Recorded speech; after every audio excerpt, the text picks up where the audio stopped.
ഒരു 10-20 കൊല്ലം മുമ്പ് സിറാജുൽ ഹുദ തുടങ്ങിയ കാലത്ത് ഞാൻ അവിടെ ഒരു ചെറിയ വീട്ടിൽ ഇങ്ങനെ ഇരിക്കുമ്പോ, അന്ന് ബിൽഡിങ്ങുകളായിട്ടില്ല, പള്ളിയായിട്ടില്ല, ഒന്നും ആയിട്ടില്ല, ഒരു ചെറിയ വീടുണ്ട്. ആ വീട്ടിലിങ്ങനെ ഇരിക്കുമ്പോ ഒരു സാധു മനുഷ്യൻ വന്നിട്ട് എന്നോട് പറഞ്ഞു, എന്റെ ചെറുപ്പക്കാരെ, നിങ്ങൾ ചിന്തിക്കാനാണ് ഞാനിത് പറയുന്നത്. അദ്ദേഹം പറഞ്ഞു, ഉസ്താദേ, നിങ്ങൾക്ക് എന്നെ അറിയാമോ? എനിക്ക് പെട്ടെന്ന് മനസ്സിലായില്ല. എനിക്ക് അദ്ദേഹത്തിന്റെ പേര് പറഞ്ഞു തന്നു. എന്നിട്ട് പറഞ്ഞു, നിങ്ങൾ ഓതിപ്പടിച്ച പുല്ലൂക്കരയിലാണ് ഞാൻ.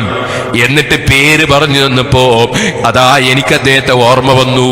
അദ്ദേഹത്തിന്റെ വീട്ടിൽ ഞാൻ അദ്ദേഹത്തിന്റെ ഗൃഹപ്രവേശനത്തിന് പോയിട്ടുണ്ട് എന്റെ ഉസ്താദിന്റെ കൂടെ. സുബ്ഹാനല്ലാഹ്, അന്ന് അത്രയും പ്രൗഢിയുള്ളൊരു വീട് ആ രാജ്യത്തില്ല, നാട്ടിലില്ല. സുബ്ഹാനല്ലാഹ്, വലിയ വീടാണ്. ഞങ്ങളന്ന് ചെന്ന് അവിടുന്ന് ദുആ ചെയ്തൊക്കെ എനിക്ക് ഓർമ്മയുണ്ട്. അദ്ദേഹത്തിന്റെ കാറിൽ ഒരു ദിവസം ഞാൻ ബഹുമാനപ്പെട്ട ഉസ്താദിന്റെ വീട്ടിലേക്ക് പോയതും എനിക്ക് ഓർമ്മയുണ്ട്. സുബ്ഹാനല്ലാഹ്, അദ്ദേഹവുമായി എനിക്ക് പരിചയമുണ്ട്. അദ്ദേഹം എന്നോട് പറഞ്ഞു, എന്റെ ഇപ്പോഴത്തെ അവസ്ഥ നിങ്ങളറിയോ? എന്റെ വീട് ഞാൻ വിറ്റുപോയി. എനിക്ക് ഒരുപാട് വാഹനമുണ്ടായിരുന്നു, ബസ് ഉണ്ടായിരുന്നു, വിറ്റുപോയി.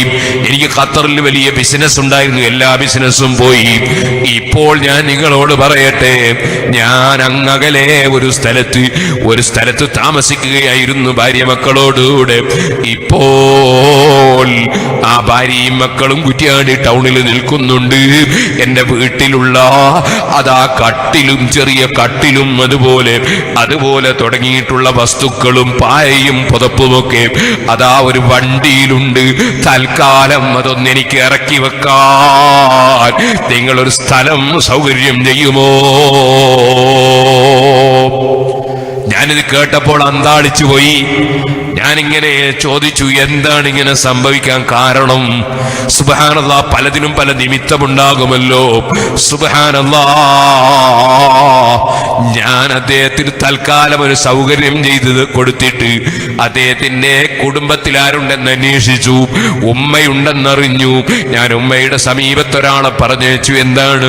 സുബ്ഹാനല്ലാഹ്, നല്ല പ്രൗഢിയുള്ള വീട്ടില് താമസിക്കുമ്പോ ഉമ്മാനോട് എന്തോ അതബ് കേട് പറഞ്ഞുപോയി. ഉമ്മാമ ചെറിയ കുട്ടിയെ നിലത്ത് വെച്ചപ്പോൾ ഉമ്മാമയോടൊരൽപ്പം കസർത്ത് സംസാരിച്ചു പോയി. ഉമ്മ ആ വീട്ടിന്റെ മുറ്റത്തോ മറ്റോ തുപ്പിപ്പോയപ്പോൾ അതിനെ വല്ലാത്ത ഗൗരവത്തിൽ ചോദിച്ചു പോയി. ഇങ്ങനെ ഒരു സംഭവം നടന്നു എന്ന് ഞാൻ അദ്ദേഹത്തിൽ നിന്ന് മനസ്സിലാക്കിയപ്പോ ഞാൻ എൻ്റെ ഒരു സ്നേഹിതനെ ഉമ്മാന്റെ സമീപത്തേക്ക് പറഞ്ഞേച്ചിട്ട് ഉമ്മാനോട് പൊരുത്തപ്പെട്ടു കൊടുക്കാൻ ആവശ്യപ്പെട്ടു. എന്റെ ചെറുപ്പക്കാരെ, ഉമ്മ ബാപ്പയുടെ പൊരുത്തം അതൊരു വലിയ കാര്യമാണ് കേട്ടോ, വലിയ സംഗതിയാണ് കേട്ടോ.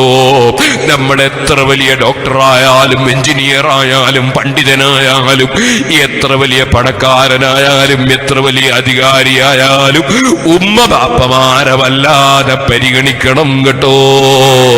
അവരെ പൊരുത്തം വേണം കേട്ടോ. അത് ദുനിയാവിലേക്കും ആഖിറത്തിലേക്കും വലിയ സമ്പാദ്യമാണ്.